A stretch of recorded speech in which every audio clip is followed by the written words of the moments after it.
Welcome to Space and Tech Solutions. Here's one of our professional installs.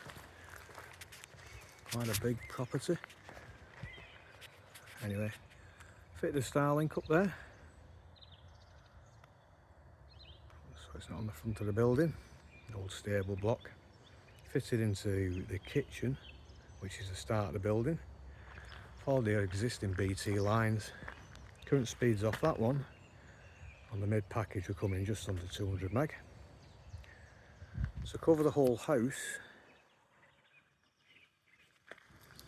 We've got two other Cat 6 runs out through there, up into the gutter line, up and over.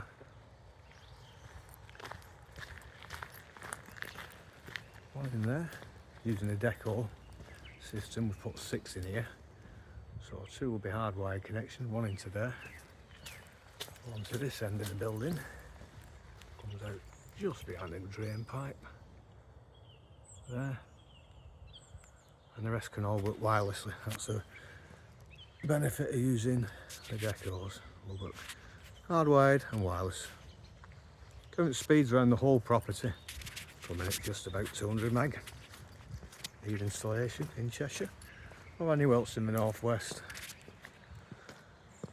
feel free to get in touch.